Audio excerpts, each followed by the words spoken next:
Assalamualaikum warahmatullahi wabarakatuh. Salam sejahtera untuk kita semua. Perkenalkan, nama saya Chelsea Salsabila Izati dengan NIM 240027172 dari Program Studi Administrasi Pendidikan Fakultas Ilmu Pendidikan. Video ini merupakan tugas akhir dari mata kuliah Pendidikan Pancasila yang dibimbing oleh Ibu Huma Makridoni Koling, MPD. Pada kesempatan ini, saya akan membahas bagaimana upaya dalam penerapan nilai-nilai Pancasila di sekitar lingkungan.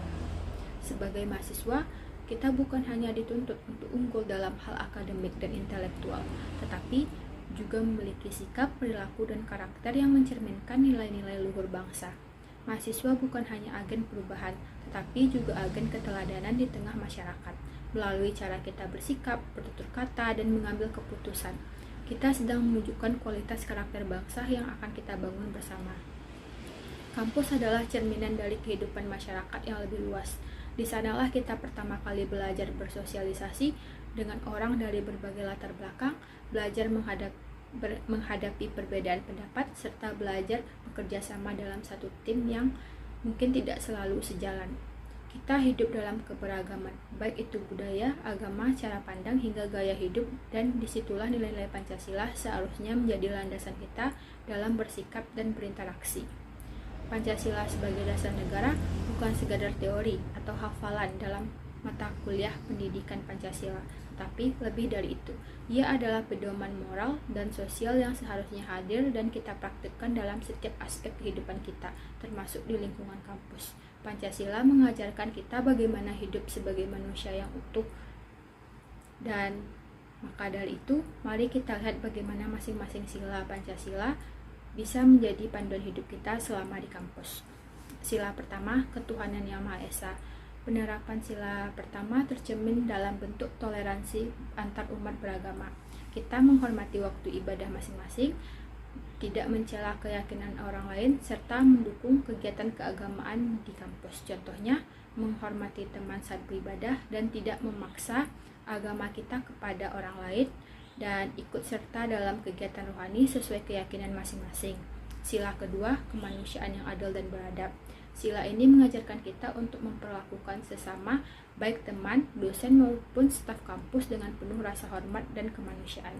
Contohnya, menunjukkan rasa empati saat ada teman tertimpa musibah dan tidak melakukan perundungan atau diskriminasi. Sila ketiga, Persatuan Indonesia. Sebagai mahasiswa dari berbagai daerah, suku, dan budaya, kita harus menjaga semangat persatuan dalam keberagaman. Contohnya, mengikuti kegiatan organisasi dan saling belajar budaya dan bahasa daerah lain, serta menghindari konflik dan sikap rasis. Sila keempat, kerakyatan yang dipimpin oleh hikmat kebijaksanaan dalam permusyawaratan perwakilan.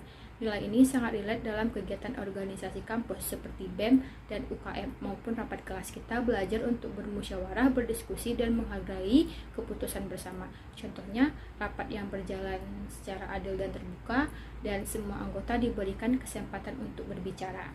Sila kelima, keadilan sosial bagi seluruh rakyat Indonesia. Di lingkungan kampus, nilai ini terlihat dalam sikap kita yang adil dan tidak pilih kasih dan peduli terhadap sesama. Contohnya, pemberian tugas kelompok yang merata dan berbagi catatan kepada teman yang tidak bisa hadir karena alasan yang sah, serta memperjuangkan fasilitas kampus yang merata di semua fakultas.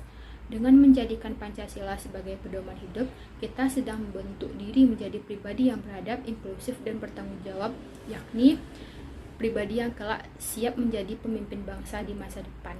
Maka dari itu, mari kita jadikan Pancasila bukan hanya sekedar sebagai materi hafalan, tetapi sebagai nafas dalam setiap langkah dan tindakan kita sebagai mahasiswa. Dari hal kecil bersikap jujur dan adil, hingga peran aktif dalam menjaga kerukunan dan musyawarah. Semua itu adalah bentuk nyata pengamalan nilai-nilai Pancasila. Terima kasih atas perhatiannya. Wassalamualaikum warahmatullahi wabarakatuh.